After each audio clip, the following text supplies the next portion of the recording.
This is a story about a couple who met around 60,000 years ago. The male was called Traveler because he was the first modern human to reach this place since his ancestors left their African homeland, driven by drought, curiosity, or opportunity. The woman of this odd couple belonged to a cousin species. Her name was Bringer, and she was a Neanderthal. She was best among her people at finding food. When her small band praised and gave thanks, she would shake her shaggy head and remind them that she was the same as all bringers, like her mother and her mother's mother, which was as far back as memory would take her. It was no different with the sun and the moon. They came around again and again. The day would bring the smells of coming winter, with clouds tumbling down from the north. But when she left the rest of the women with the little ones and climbed up from the camp, the night was sharp and clear. Brilliant stars pulsed with life in the heavens. She made her way along the ridge, pausing from time to sniff. Just before dawn, the wind rose, gusting through the scattered pines and around outcrops of bare rock, a familiar song. At the end of the ridge, she stopped. There was nothing on the air, no scent of either danger or food, but she was Bringer and would not return until she had found meat for the new mothers. There was always meat to scavenge. Pale light was seeping through the darkness when it came to her, a brief moment as the chill wind shifted, a strong blood smell of fresh kill, deer. It was gone almost as soon as it appeared. She settled, waiting for the wind to play again, and when it did, yes, the killer was certainly a lion. The trees rustled, and cool pine replaced the slaughter somewhere below her. Now that she knew where it was, she had plenty of time. She would allow the lion its right to take the first portion. Soon, certainly by the new moon, she and her band would have to move away from the ice before the heavy snows, but for now, in the mating season, there was still food. The males of her band had gone hunting 2 days ago. They might find something to kill with their spears, but more often than not, it was up to Bringer to find the fresh kills and move in before the other scavengers, the jackals and hyenas, the wolves and great birds arrived. She picked her way down the slope in the semi-darkness, holding her short wooden shaft with its finely worked flint point, ready to stab or slash. If she was careful, though, it wouldn't come to that. The gusts brought a stronger scent now, and more frequently. She passed through open woodland along the edge of a narrow valley and could hear a small river tumbling from the mountains to the east, where the sun was rising, dimmed by mist. Cloud was spreading, a gray as even as the northern ice. The sun was a faint orange disk with little warmth, but it brought her world into view, and she murmured a brief chant of gratitude. Through a break in the willows on the opposite bank of the river, she saw the lioness crouched over a fresh kill. The lioness couldn't hear Bringer over the sound of the river, but when the wind shifted, the beast looked up, blood dripping from her prominent canines. After a moment, she swallowed, a great tongue swiped over her lips, and she lowered herself, chin on her paws, sated, at ease, and unafraid. In her eyes, Bringer saw only cautious curiosity. The tuft of her tail straightened into the air and swayed back and forth. She seemed to grin. The stocky woman and the great cat gazed intently at one another. Then, as if in answer to an unspoken question of her own, the lioness stood, stretched, and with a languid backward glance, padded away into the scattered pines. For a time, Bringer could see the faintly striped body ripple behind the trunks. Then it was gone. There were boulders upstream where she could cross, but she would be out of sight of her prize and no matter how brief, she couldn't leave it for a moment. Without hesitation, she took off her leather boots, held up her soft leather skirt, and waded through the water. She was intent on watching the wood for sign of jackal or hyena, and paid no attention to the biting cold flowing around her knees or the sharp stones on the river bottom. The clearing was silent. If another animal had heard the doe scream or the sound of the kill, it was still too far away to matter. Once Bringer began butchering, other scavengers would wait until she had finished, for she was human, and unlike the lion, they would be wary of her. She climbed the low bank and turned her attention to the doe. The body was lacerated, one flank half-eaten, but enough remained to feed her small band for several days. She was Bringer. She couldn't go to fetch the men, for they were hunting. Bringing the women here, burdened as they were by the little ones, would take all day, and such a prize would not remain untouched. She could feel eyes in the trees. By the time she returned with the others, there would be nothing left. She would carry back to her people as much of the meat as she could. She glanced up at the dim disk of the sun. She could taste ice on the gusts swirling down the slope. She set to work with her stone blade, cutting the meat from the bone in strips and laying them out on a greasy piece of leather.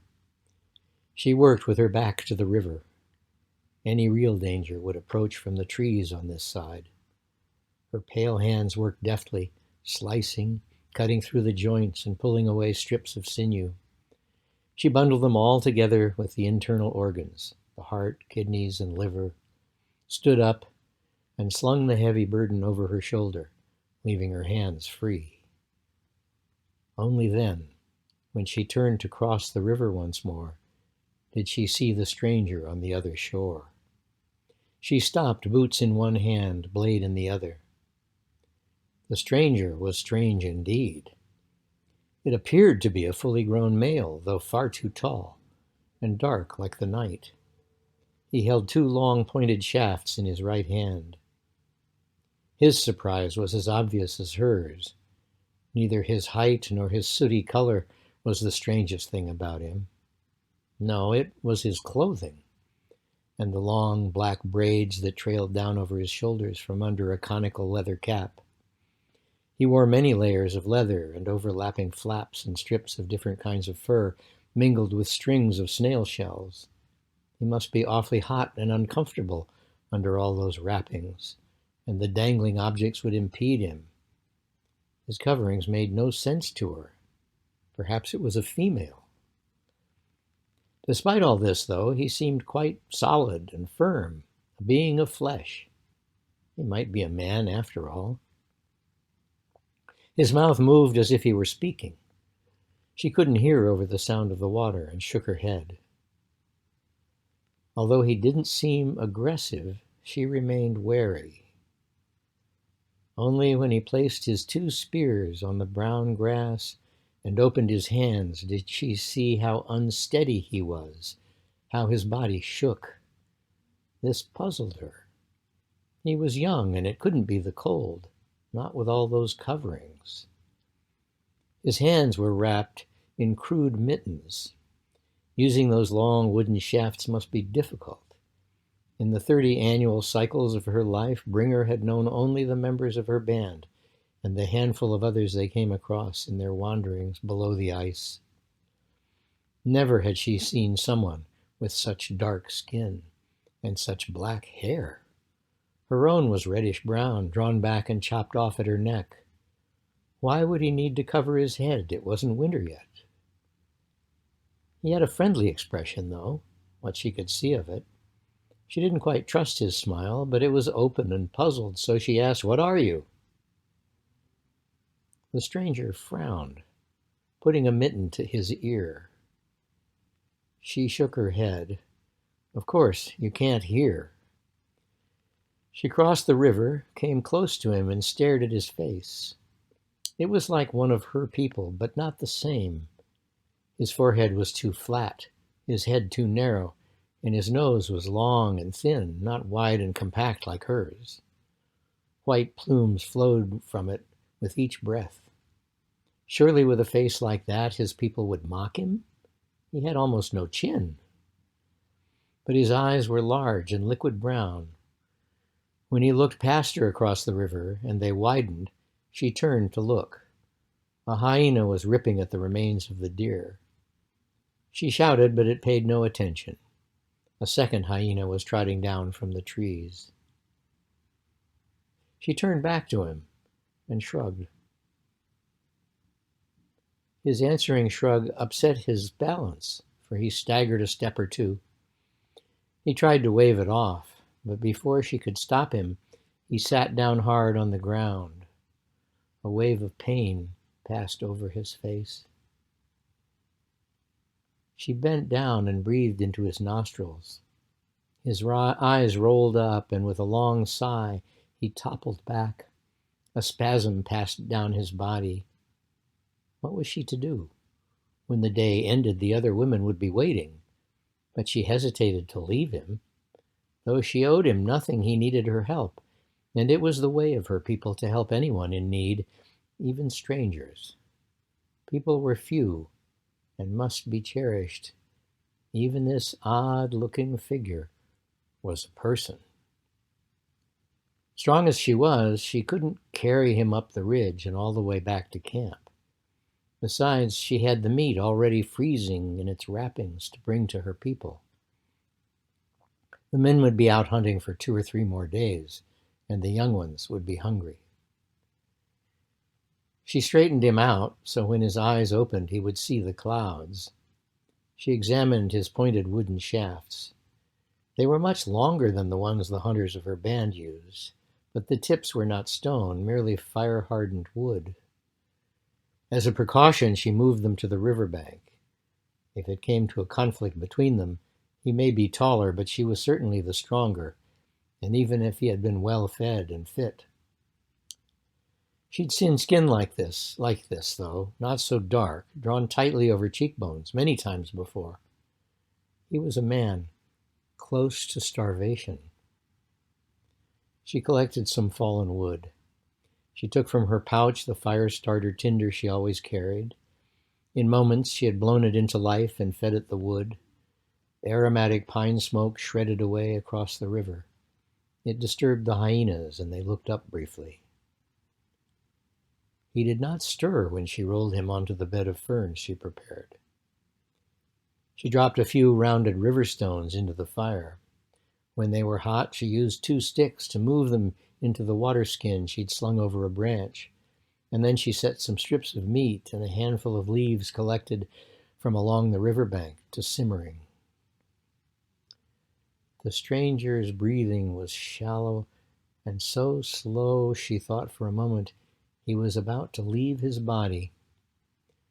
She twisted a lock of the hair growing down the thick ridge over her eyes, deep in thought.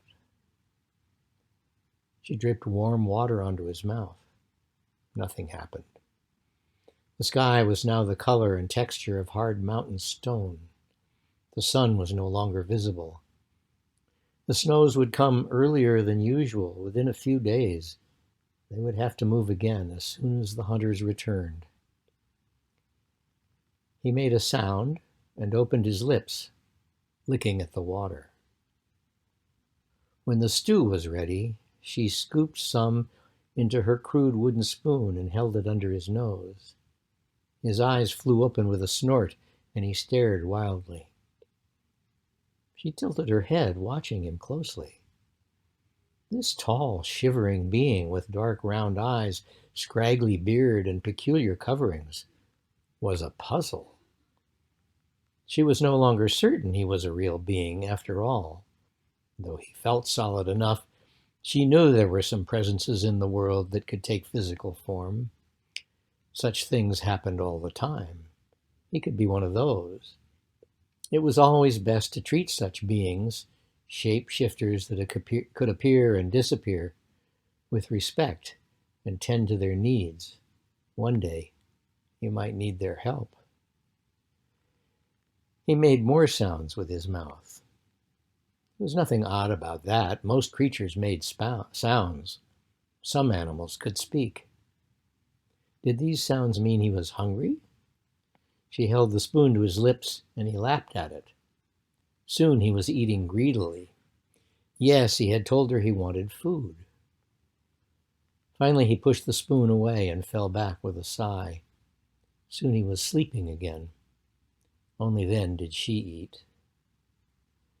Toward evening, some hard flakes of snow began falling from the gray roof of cloud.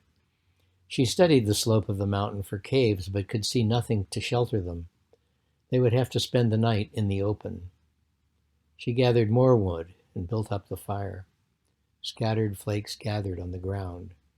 She could hear animals moving in the darkness outside the circle of light. She was bringer, yet today she had failed to bring food back to the women. Tomorrow she would bring them deer meat, and along with it this stranger if he did not vanish during the night. Sometimes such creatures would fade away like ice melting. That would give the women a story to tell during the long winter. Perhaps he would stay with them. He was in no shape to travel by himself. The snow stopped, and stillness crept over them. The stranger's eyes were open. He was watching the flickering firelight on her face. A spirit would not have this puzzled expression. He made sounds again, and she realized he was speaking, though unlike others of her kind, his words made no sense. His teeth were small and white against his skin. As the night deepened, he began to shake. This also was strange, that he would be cold. He was so frail, not like a human at all. She lay down next to him. The top of her head would just touch his chin if they were standing. She moved close and warmed him back to life.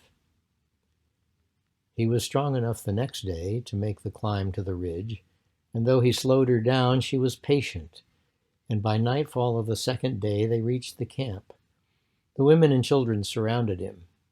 He was exhausted and endured their poking and prodding and endless discussion well into the night.